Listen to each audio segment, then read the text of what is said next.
Mais uma vez, boa tarde para você que nos acompanha pela HIT. Seja muito bem-vindo.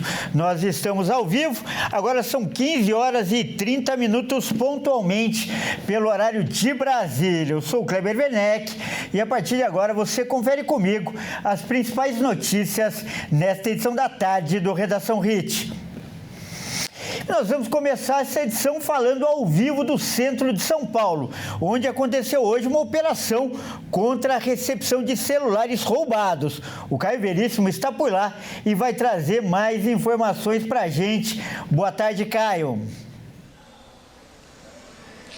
Kleber, boa tarde a você, boa tarde a todos que nos acompanham aqui na HIT TV. Exatamente, nós estamos aqui no centro de São Paulo, na rua Casper Líbero, frente ao metrô Luz, né? Porque, como você falou, a polícia hoje entrou aí em cena para interceptar uma ação criminosa aí de interceptadores de celulares, ou seja, receptadores, roubam celulares e entregam para um certo grupo. Olha, eu vou pedir aqui para o nosso câmera mostrar. Exatamente esse bar aqui, essa fachada, era usada como um lugar, o centro onde eles entregavam esses celulares roubados. Um bar, imagina, festa, música, cerveja, pessoas comemorando, bebendo. Um local que dificilmente alguém imaginaria que seria usado para o crime, mas era exatamente esse local onde eram trazidos os celulares, eram entregues e daqui eles partiam para ser revendidos, para serem desmontados, ou seja, todo o crime que há por trás disso. Então, a polícia ela veio hoje pela manhã e nós vamos ver agora o vídeo como que foi esse momento quando a polícia chegou aqui. Vamos ver. Forte, hein? Mais outro. Lá em cima.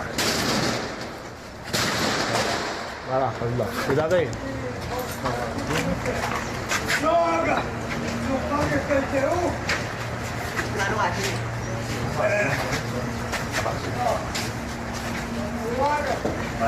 Alisson, os policiais estão cumprindo agora os mandados de busca e apreensão em vários aqui realmente no prédio residencial onde o líder do grupo morava.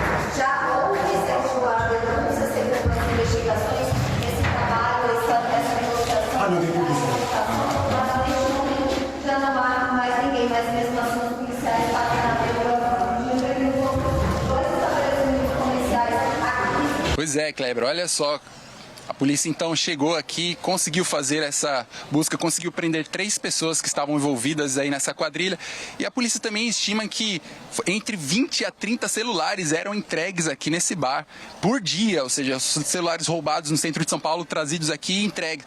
E uma outra informação que a polícia nos deu é que um celular é roubado a cada 3 minutos aqui em São Paulo. Então, assim, essa é uma prática assim, que realmente os bandidos veem lucro nisso, mas agora finalmente chegou a polícia para resolver essa questão aqui. Daqui a pouco eu volto com mais informações, Kleber, sobre roubos de celular também. É com você. Tá certo aí o Caio, então, mostrando, né, os bastidores desse crime. Brilhante participação do Caio. E roubo de celular, com certeza, é um crime que preocupa todo mundo. Afinal, hoje, nossa vida está nesse aparelho. Daqui a pouco eu vou chamar o Caio para trazer mais informações. Vamos mudar de assunto agora para falar que pela primeira vez o IBGE divulgou o ranking dos sobrenomes mais populares do Brasil. E como é de conhecimento geral, claro, todo mundo já esperava, o sobrenome Silva é o mais comum. Santos veio em segundo lugar. E até o sobrenome do nosso missionário aparece na lista dos mais populares. Vamos conferir. O ranking do IBGE revelou que 34 milhões de brasileiros têm o sobrenome Silva. Santos é o segundo mais popular, com 21 milhões de pessoas. Na sequência, entre os 10 primeiros colocados, aparecem Oliveira, Souza, Conzé, Pereira, Ferreira, Lima, Alves, Rodrigues e Costa. Já entre os 20 sobrenomes mais comuns, Há ainda o Souza com S, Gomes, Nascimento, Araújo, Ribeiro, Almeida, Jesus, Barbosa e em 19º lugar, entre os mais populares, aparece o sobrenome do missionário R.R. Soares. Sim, Soares está entre os 20 mais comuns no Brasil, com 2.615.000 cidadãos. No site do IBGE, é possível consultar outros sobrenomes mais populares e mais detalhes. Os dados foram coletados no censo 2022 e permitem saber também quais são os nomes mais comuns. Maria, entre as mulheres, e José, entre os homens, continuam sendo os mais usados. Olha, e o Senado instalou hoje a CPI do crime organizado com foco em facções e milícias. A ideia de criar a Comissão Parlamentar de Inquérito veio após a mega operação no Rio de Janeiro, que deixou 121 mortos. O objetivo do colegiado será apurar a estruturação, a expansão e o funcionamento de organizações voltadas para o crime. O principal foco dos trabalhos vai ser na atuação de milícias e facções, como o 1º Comando da Capital e o Comando Vermelho. Proposta pelo senador Alessandro Vieira, a comissão vai ter 120 dias para investigar especialmente o crescimento do crime organizado. 2 dias após a operação policial, que deixou 121 mortos nos complexos do Alemão e da Penha, no Rio de Janeiro, o presidente do Senado, Davi Alcolumbre, anunciou a instalação de uma comissão parlamentar de inquérito. 11 senadores devem integrar a CPI do crime organizado e já foram indicados pelas lideranças partidárias. Na primeira reunião, a CPI deve eleger o presidente, o vice e o relator. Conforme o regimento do Senado, o presidente e o vice-presidente devem ser eleitos pelo colegiado. Uma vez eleito, o presidente designa um integrante para ser o relator da CPI. Geralmente, essas definições se dão por acordo, mas há casos em que as negociações não são suficientes e os nomes são definidos pela ala que detém maioria na comissão. Olha, e a Operação Freedom já prendeu mais de 30 suspeitos na Bahia e também no Ceará, em uma operação policial contra o Comando Vermelho, assim como aquela que aconteceu no Rio de Janeiro. A ação acontece 6 dias após a mega operação do Rio. Cerca de 90 mandados judiciais são cumpridos por policiais civis, federais e militares, em bairros no sistema prisional de Salvador, em cidades da região metropolitana, no interior da Bahia e também no Ceará. Além dos mandados de prisão e busca e apreensão, 51 contas bancárias de alvos da operação já foram bloqueadas pela Justiça. A Operação Freedom já prendeu mais de 30 pessoas na Bahia e no Ceará. A ação tem como objetivo desarticular o núcleo armado e financeiro do Comando Vermelho na Bahia. Um dos detidos é um baiano apontado como chefe da facção criminosa em Salvador. A sua companheira era responsável pelo controle financeiro da facção e também foi presa. Os 2 suspeitos ainda não tiveram os nomes divulgados, mas a polícia afirma que os 2 foram encontrados escondidos na cidade de Eusébio, na região metropolitana de Fortaleza, no Ceará. De acordo com a Polícia Civil, os investigados na Operação Freedom são suspeitos de homicídios e da expansão do tráfico de drogas em Salvador e outras cidades. A partir dos cumprimentos dos mandados judiciais, há a expectativa de resolução de pelo menos 30 assassinatos ocorridos na capital baiana. Vamos fazer o nosso giro de repórteres pelo país para saber o que é notícia nesta terça-feira. E a gente já começa o nosso giro, continua falando da operação no Rio de Janeiro, que deixou mais de 120 mortos. Nós vamos mostrar agora um vídeo do sargento do BOPE, que acabou, infelizmente, morrendo nessa mega operação. E nessa gravação que nós vamos mostrar, ele tenta socorrer um outro policial no Morro do Alemão. Vamos ver com o Joenison Santos. O sargento Cleiton Serafim Gonçalves, de 42 anos, que morreu após ser baleado na mega operação no complexo da Penha e do Alemão, na zona norte do Rio, salvou um companheiro de farda ferido momentos antes dele próprio ser atingido por um tiro fatal. Um vídeo gravado pela câmera acoplada na farda, Gonçalves, que era do Batalhão de Operações Policiais Especiais, aparece participando do salvamento de um agente baleado na coxa esquerda, na área de mata do Alemão. Durante o socorro, os policiais desceram a comunidade unidade carregando o colega atingido. No entanto, no mesmo dia, Cleiton morreu em confronto com criminosos ao ser baleado no abdômen. Ele ingressou na PM em 2008 e deixou a mulher e uma filha. O sargento foi velado na sede do BOPE, na Zona Sul, e enterrado no cemitério de Mendes, no sul fluminense. A operação ainda terminou com as mortes do PM Éber Carvalho da Fonseca, também do BOPE, e dos policiais civis Marcos Vinícius Cardoso de Carvalho e Rodrigo Veloso Cabral. A operação contou com 2.500 agentes da Polícia Civil e Militar. Foram 121 mortos, sendo 117 criminosos, segundo o governo do Rio. Além disso, 113 pessoas foram presas, incluindo 33 de outros estados. Também foram apreendidos 120 armas, sendo 93 fuzis, o maior número em um único dia na história do Rio.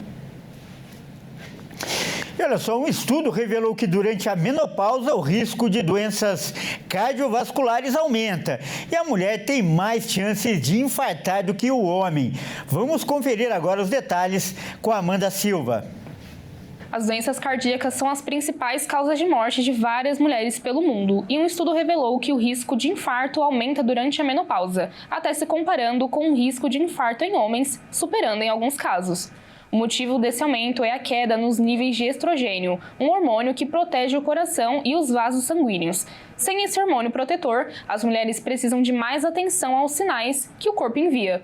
Muitos sintomas de doenças cardiovasculares são silenciosos. De acordo com os dados do Ministério da Saúde, mais de 20 mil brasileiras morrem todos os anos por problemas no coração, sendo o infarto o mais letal em mulheres do que em homens.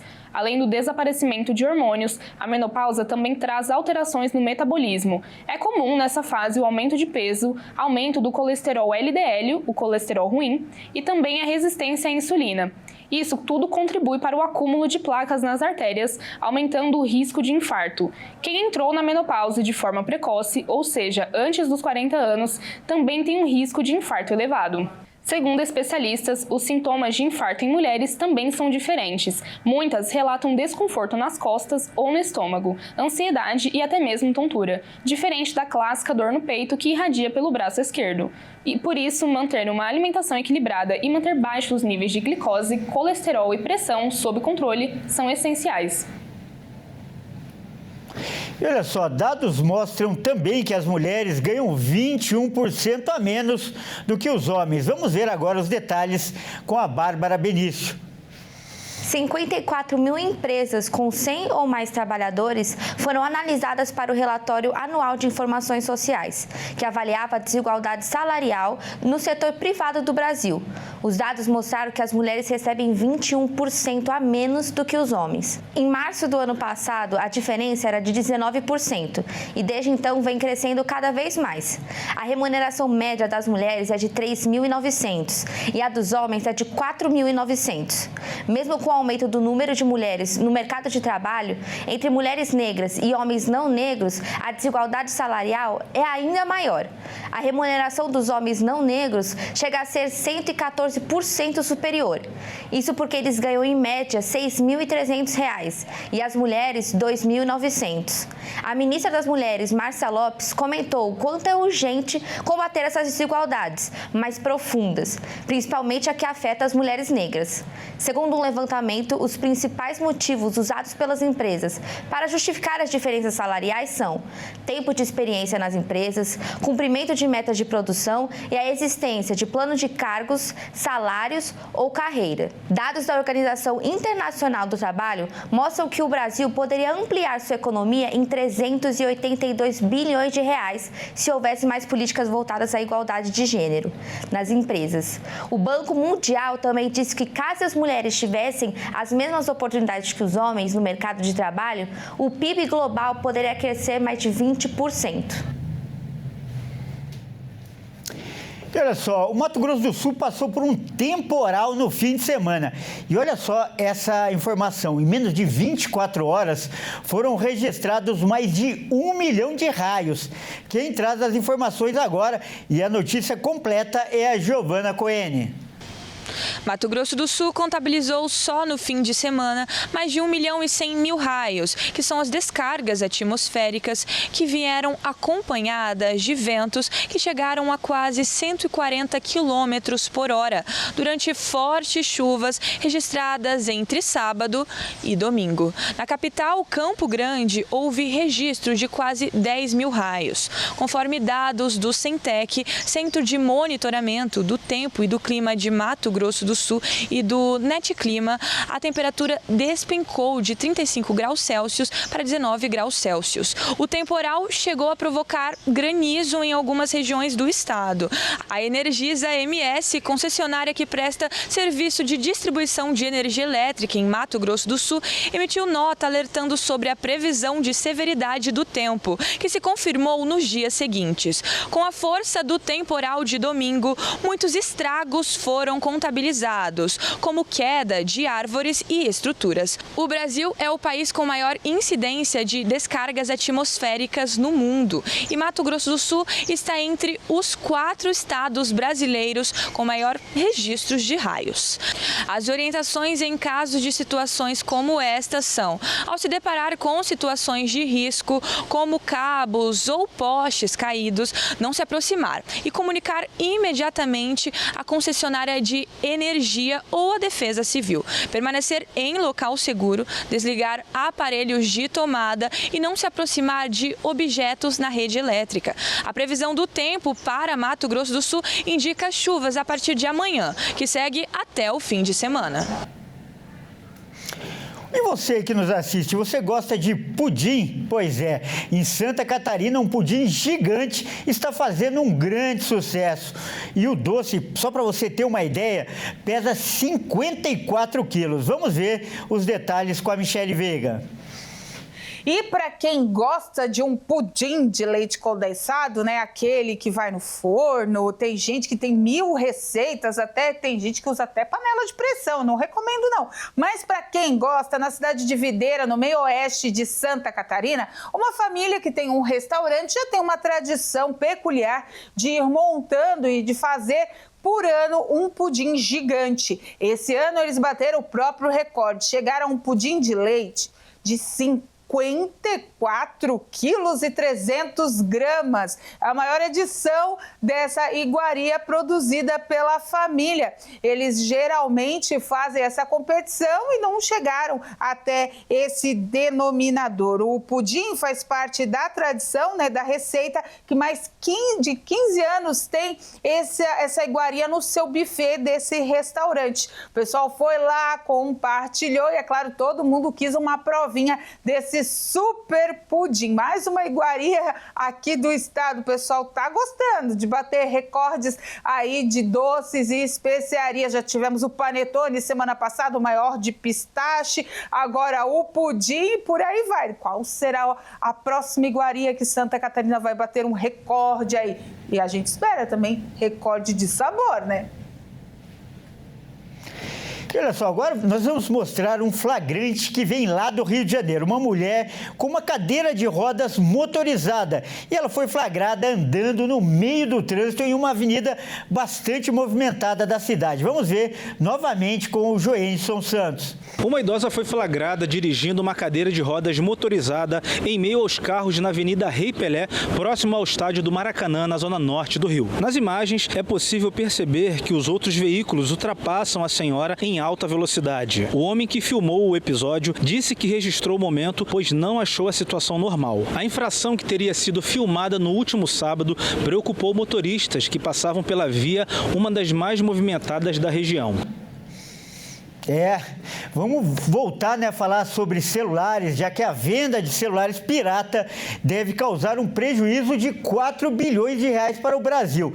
Quem vai contar essa história de novo, em detalhes, é o Caio Veríssimo, que, como você já sabe, está lá no centro de São Paulo hoje e nós vamos voltar a falar com ele. Caio, conta pra gente essa história, especialmente nessa época, né, pagamento de 13º salário. Muita gente quer trocar o celular, mas deve ficar atento.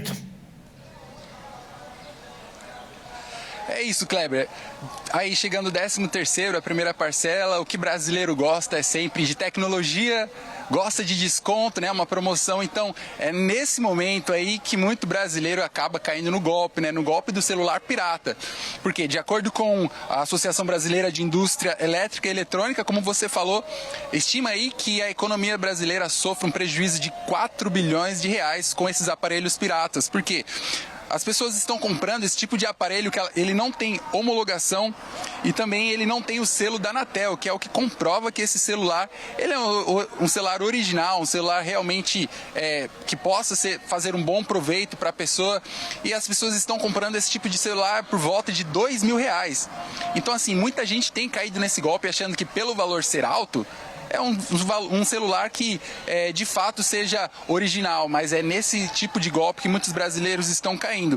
E aí o que acontece? Um celular que ele não é homologado é um celular que não tem o certificado de que o produto ele atende os requisitos técnicos e regulatórios. Ou seja, celulares que não têm esse tipo de regulação, regulamento comprovado, eles não passam por uma inspeção. E aí, quando uma pessoa compra esse tipo de celular pirata, ele corre sérios riscos, né?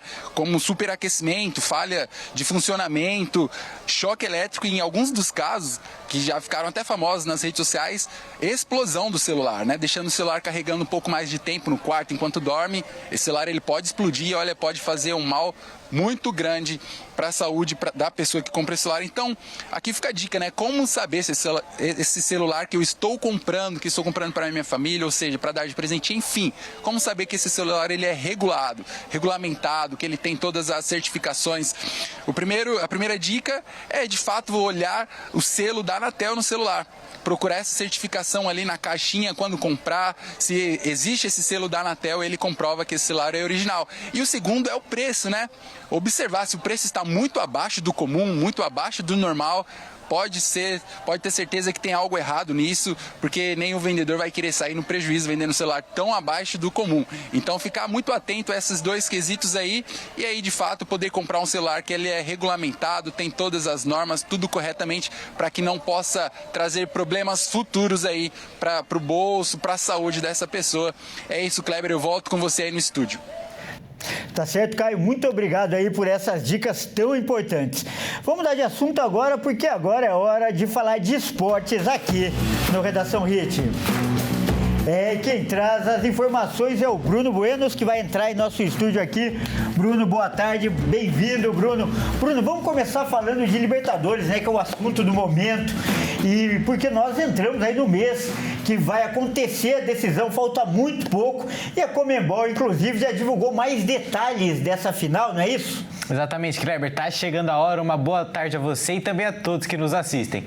Faltando pouco mais de 20 dias para a partida que vai decidir o tetracampeão da Libertadores, a Conmebol divulgou o horário da partida e os uniformes que os times irão utilizar. E para quem gosta de superstição, tem um dado muito interessante no uniforme palmeirense. Mais detalhes da final da Libertadores entre Palmeiras e Flamengo foram divulgados pela Conmebol. A partida vai acontecer no Estádio Monumental, dia 29 de novembro, às 16 horas em Lima e às 18 horas aqui no Brasil. O palco da decisão tem capacidade para 80 mil pessoas e promete estar lotado para a grande final. Além do horário, a Conmebol divulgou o uniforme que os times vão utilizar na decisão, que será o principal de cada um. O Palmeiras com a tradicional camisa verde, calção branco e meiões verdes, e o Flamengo com a sua camisa rubro-negra, calção preto e meiões rubro-negros também. E se tem algum torcedor do Palmeiras que gosta de superstição, deve ter se animado com essa divulgação. Isso porque, desde que a final da Libertadores passou a ser em jogo único, todas as equipes que jogaram com calção branco foram campeões. O Flamengo em 2019 e 2022, o Palmeiras em 2020 e em 2021, o Fluminense em 2023 e o Botafogo em 2024. Olha, será o estigma do calção branco, vamos ver. E Bruno, parece que também temos técnico perto de renovar o contrato. Conta pra gente. Exatamente, Kleber. Abel Ferreira, o português, está muito próximo de ter o seu contrato renovado para comandar o Verdão pela 6ª temporada seguida. Algo raro em um país que os times costumam trocar de técnico tão rápido. Abel Ferreira está próximo de renovar seu contrato com o Palmeiras. As conversas entre o técnico e o clube avançaram de forma decisiva nos últimos dias e a renovação até dezembro está praticamente selada. As últimas pendências foram resolvidas e falta apenas a assinatura para o anúncio oficial. O acordo verbal já está fechado e existe a possibilidade dessa assinatura ocorrer antes da final da Libertadores no fim de novembro. O otimismo é grande em todas as partes envolvidas e o sentimento dentro do clube é de que é o momento ideal para formalizar o novo vínculo, principalmente após a classificação histórica para a final da Libertadores. O português já participa ativamente do planejamento do clube para o ano que vem e, por sua relação sólida com diretoria e elenco, vê com bons olhos a renovação por mais 2 anos. Um ponto diferente que existe nesse novo contrato é a ausência de multa rescisória, cláusula que valerá para os 2 lados. Assim, caso o Palmeiras decida encerrar o vínculo, não terá de pagar indenização. E o mesmo vale para Abel, que poderá sair livremente se desejar assumir outro desafio ou tirar férias. Olha, algo inédito no futebol brasileiro, tanto tempo, né? Um treinador e um clube, mas um bom negócio para os 2 lados, né, Bruno? Tanto para o Abel, que ele se sente em casa lá, ele conta com o respaldo da diretoria, e não é só agora não que o time está ganhando. Nos momentos mais difíceis, a diretoria deu respaldo para ele, e bom para o Palmeiras também, porque arrumar um substituto para o Abel não seria nada fácil. Com certeza. A gente tem observado, né, nos últimos anos como os clubes têm trocado de técnico tão rápido, têm feito essa troca, porém não é algo que resolve. E a diretoria palmeirense tem mostrado muito competente nessa área, segurando o Abel Ferreira, né? A gente viu aí a eliminação na Copa do Brasil, que gerou muito debate na torcida. Abel foi ali muito hostilizado pelos torcedores, mas esse respaldo da diretoria palmeirense está mostrando agora resultados, tem liderado o Campeonato Brasileiro, chegou agora na final da Libertadores. Então, muito importante esse respaldo que a diretoria fez para continuar com o Abel, e acredito aí que vai continuar 2 anos e quem sabe aí não fique mais de 8 anos, que chega a 10 anos aí no Palmeiras. É difícil, mas vamos ver, né? Enfim, vamos mudar de assunto agora. Olha só, uma notícia bastante polêmica, Bruno. Vamos falar de um ranking que foi divulgado recentemente das ligas, né? Os campeonatos mais fortes do mundo. Então, fala pra gente qual é a posição que o Brasileirão ficou. Olha, tá gerando muito debate, muita discussão, viu, Kleber? Na lista feita pela Opta, uma empresa de dados esportivos, ela colocou o Campeonato Brasileiro na 8ª posição, atrás, por exemplo, da 2ª divisão inglesa e do Campeonato Belga.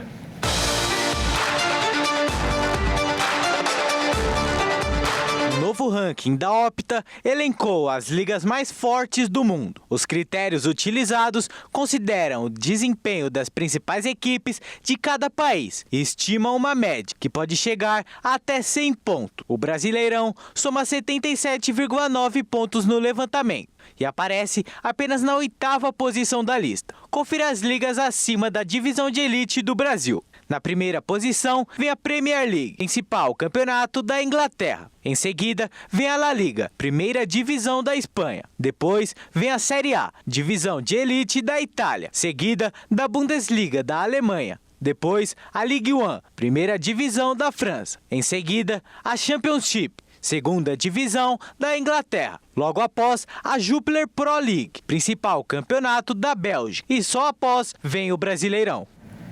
Olha, não dá para concordar, não tem como concordar com esse ranking, não é mesmo? A gente lê os comentários ali nas redes sociais e, é claro, apesar de ser todos brasileiros, mas não dá para concordar, né? Olha, acho que até o pessoal da Bélgica e da Inglaterra concordaria que o Brasileirão fica pelo menos ali na 5ª, 4ª posição, viu? Tá certo, então. Bom, mais uma vez, então, muito obrigado pelas informações. Obrigado, Kleber. Por enquanto é só. Mais tarde eu volto com mais informações. Uma excelente tarde a você e também a todos que nos assistem. Grande abraço. Bom, é isso aí, essa edição fica por aqui, eu agradeço demais pela sua companhia e você que não é de São Paulo, fique agora com a sua programação local. Ótima tarde e até mais.